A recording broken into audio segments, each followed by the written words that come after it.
First concept in the run game we're going to take a look at here is power. To me, when I look at how Michigan ran power this year, and we'll get into their what I called their Y counter, which is a very similar, concept, obviously, later, which was a bigger part of their playbook. But why I want to start with power is, for me, it's the simplest way to show you what they're really looking for in their run game, which is to add an advantage number-wise. Simplest way to do that is by pulling one lineman. They often pull two, but formationally and through, whether it's motion from a receiver, adding an extra adding an extra tight end, pulling one or two players. Michigan's always trying to outnumber you in the run game. So really simple. This is actually the first play call they had all year. They're going to get into a flank look, make one of your corners get down there and cover, or if you're going to play corners over, obviously it'll become a safety. Okay, make you adjust to the formation, make it challenging to play too high, and they're looking to create down blocks in the kick out. We're going to see that from their power concept. We're going to see that from their Y counter concept. We're going to see that from their duo concept. We're going to see that from their zone peel concept.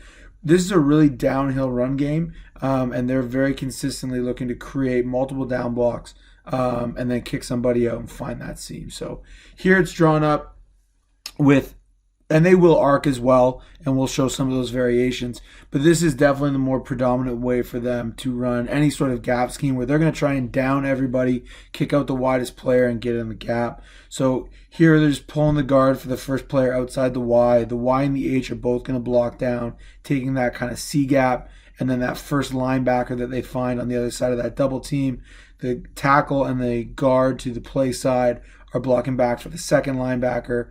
And then they're going to pull for the first, second level player outside of that Y. So again, really, really good if the team's going to give you too high. They'll do a ton of stuff. I got an RPO drawn out of this in a minute. But the key idea here is they're going to, in base looks, they're going to try and use motion and formation to outnumber you at the point of attack in any of their schemes, and power is one of the simplest ways to look at that. Second variation here, very similar.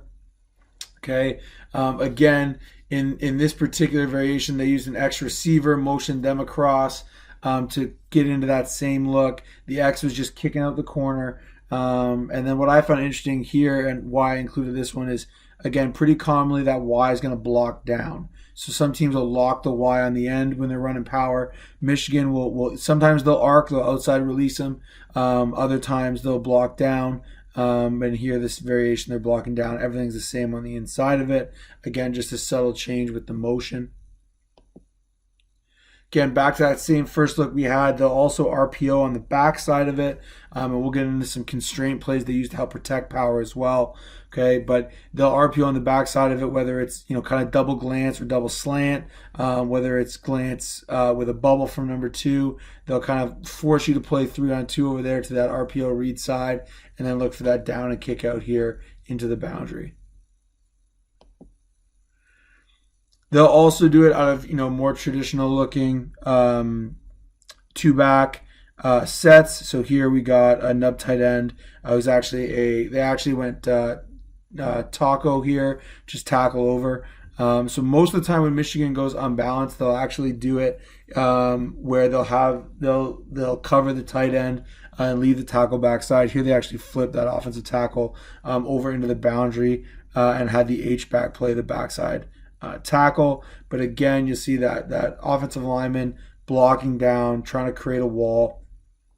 Guard pulling around for the second backer in the box. The first backer in the box is going to get taken. In this case, the weak safety taken by that Y as he leads up for that classic, power G off the left side. So really, the key here, if you're installing this with your team, is understanding, okay, how many players are we getting to the point of attack, and then setting the front side double team.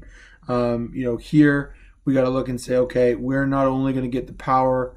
The point guard, but we're also using that Y front side, so we're not going to count this weak safety in the point. The Y is going to take care of that. That means the puller has the next guy in, and we're able to use the power counter double team here, working back to the mic.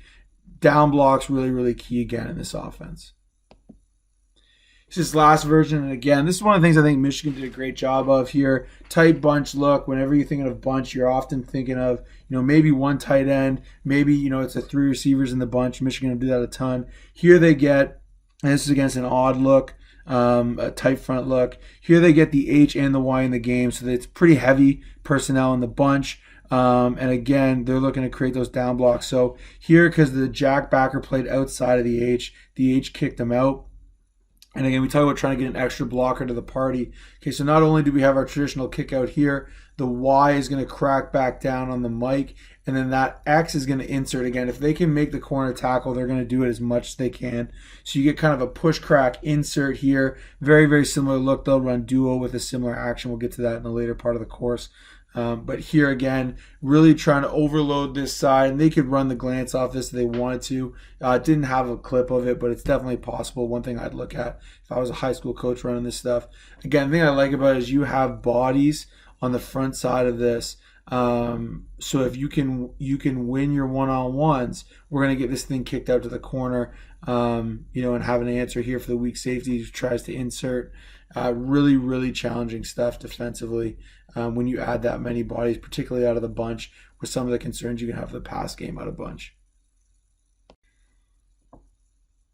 Here we go to some film examples of Michigan running power. This is literally the first play of the year, so good place to start. You'll see here they have that flank look. They actually bring in a sixth offensive lineman, so they got a heavy set in here.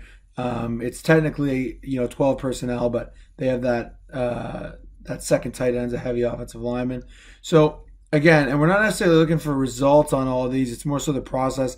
Great example of even when they get an empty gap here outside the tight end in the D gap.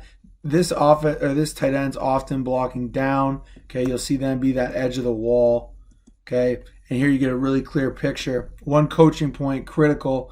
I know offensive line coaches watching this will agree here. If you're a new coordinator, you're running gap scheme. When this guy pulls, however you want to teach the pull, they better be tight to this line, right? We want to strike a match off the back of those down blocks so we can be nice and tight. Kick out the first color that shows. Okay, so again, here we don't necessarily win our one-on-ones.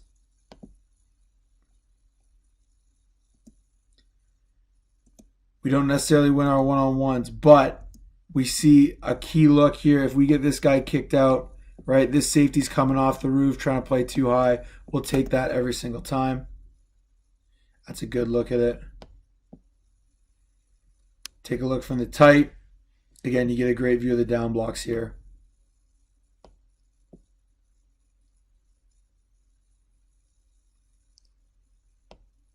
One important thing, very critical anytime you're coaching the front side double team here. Okay, if we're working back, we need to ID who we're working back to so that you're able to pass off tricks like this. So, I mean, really, they're in a decent front to handle this. Okay, we should be hard on the down block. And in my mind, if we're coming down here, right, we can have a presence here, but I don't mind either slamming this nose and working all the way back to here, being really, really solid in our doubles, and then kicking this out.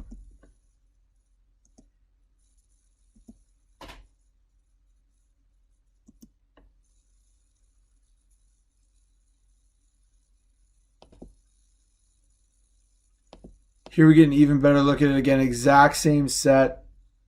Okay, again, you see with the back here, this could easily be RPO'd. Again, we'll show some stuff later on, whether it's this off the glance bubble, whether it's stick, whether it's just straight bubble or smoke screen, lots of options, double slant, double glance, everything's on the table there. So you can force these guys to play 3/2. And then again, you're just going to get a good picture here of these down blocks on the front side. Great seal. And again, we're into the second level.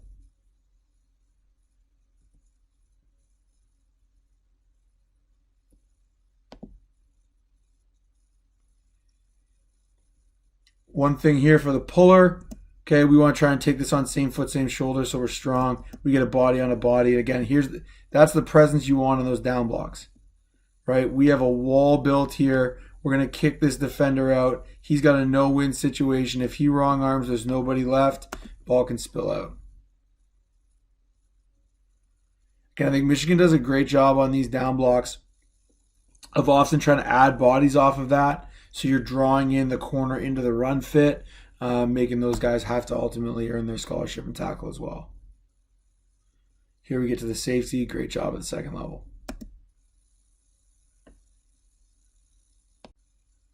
Here, Michigan's going to get back to that exact same concept.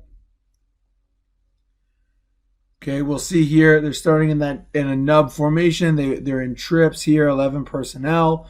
Again, the defense, being close to the goal line is playing this a little heavier. But I'm sure Michigan's hoping, hey, with these 3 speed receivers to the field here, trying to get a more of a coverage look.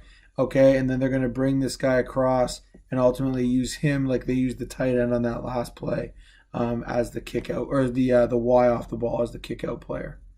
So again, you see here off that jet motion, the timing gives that receiver some momentum. Okay, and again, you're drastically changing the strength of the formation. So here we're starting on obviously a 3-by-1 set. Not only are we motioning back to a balanced look towards the tight end, we also pull the guard. Okay, forcing the defense to really shift and move in the fit. And again, not perfect execution, ends up being a solid play, but it's a great example of Michigan trying to gain that numbers advantage in the run game. Never settling for equal numbers, always trying to add and to get an extra guy. And ultimately, this picture, pre-snap, very different from a personnel standpoint, different from an alignment standpoint.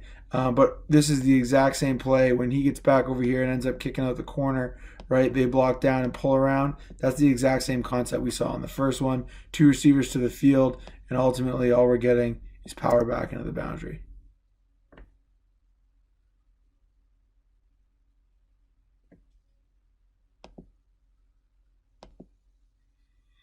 Here's a great look from the same game. You're going to get an awesome visual here of a different look than we've seen in terms of the end, playing outside both the tight end and the wing there, okay, and having a one technique. So this is a natural situation where we really are going to get heavy down blocks.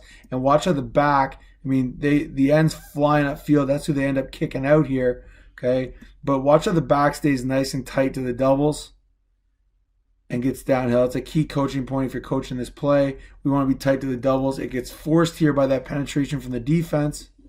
Okay, and I would say that their point is off here. If they want to leave this corner, that's fine. I would say that the tight end should here then be working to the safety if they're going to kick this guy out. But anything that keeps it tight down to those double teams, we're fine with that. Get into the tight look here.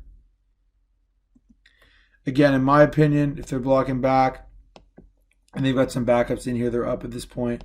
Okay, this double team can work all the way back. He's down, getting hard down blocks.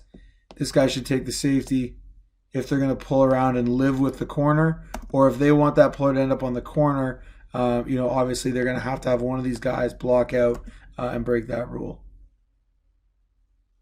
And you see how important it is to stay tight to the doubles.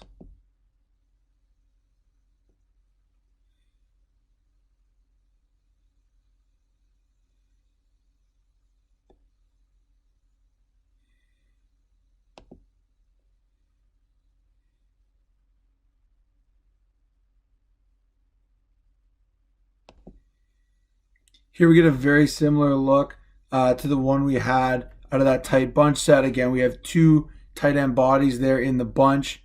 Allows us to get that heavy down block. Okay, and here against an odd front, you see again, always trying to get +1. So here they leave this ISO receiver to the field. Obviously a ton you can do in terms of glance route stuff here to try and occupy this safety, force them, to play him to the field, force them almost more into a 2 high quarters type shell, or at least make it more likely you're going to get that. Then here you see what I love about this one is they block out on the jack, and then the down block from the tight end, get a really clean angle, and then insert on the safety. So you see there, we're going to force it to spill all the way out to the widest tackler. Here you get a great image of it. And again, I think when they're drawing this up, he's obviously not going to pass up color. So if 5 wants to squeeze down, he'll take it. I think by design, he's trying to pick off 57, and they're going to leave 5 for the puller. Okay, they're going to kick out the jack, insert on 28, and force this corner to get in here and tackle. Which again, you see there, you get a pretty clean miss from the corner. This is a great look at Michigan running this now out of an 11 personnel set. So very similar when they get down into this nasty split. Very similar to what we saw with that flank tight end. You see a much different alignment, though, from the defensive backfield based on the fact, hey, it's 11 personnel. You know, this player here is a receiver. Obviously, someone that can get downfield. Okay, so a lot less heavy. All right, but you're going to see all they're going to do now is allow that guy to slip. Okay, and work to the most dangerous between the safety and the corner. Here it's the corner. So the result's not amazing. We get we get a miss here, not being able to block 57. Okay, but you see the look is great, right? We're able to block down here. If we're able to win, okay, on these front side doubles. Pull and kick out, we're almost buying this guy as a blocker for free. Okay, now technically we lose here, not able to get to 57. They end up fitting that up well. Okay, but it's an example of how they'll run the same thing out of a different personnel set. So obviously we highlighted some of the different things you could do RPO wise off this. Michigan ran most of their RPOs off stuff with the Y off. So we'll get into a ton of that when we start talking about their Y counter. And Y insert stuff. But obviously, if power is your scheme of choice, you can run a ton of stuff off that to the back. So you could see, here to try and force a third defender out over these two, you could go double glance, right? Super common.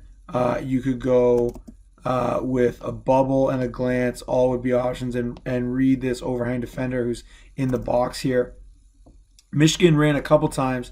Okay, this concept where they would sneak this guy in on the post on the backside. And I really liked it again. It's hard to tell whether they're truly RPOing, this player. But it's another example of, and I think they are based on that initial look, right? But what they're ultimately trying to do here is, again, make you pay. If you're now going to ante up and play one high coverages, okay, and really sell out on that, here you get the pull and little pop throw to what looks like it's going to be a crack. Ends up being a great first down play. Wanted to include that in with the power stuff here as a great constraint play. If you are running power out of these type of sets, this type of pop pass or quick glance can be something that's really tough to defend for defenses who are selling out to stop that play.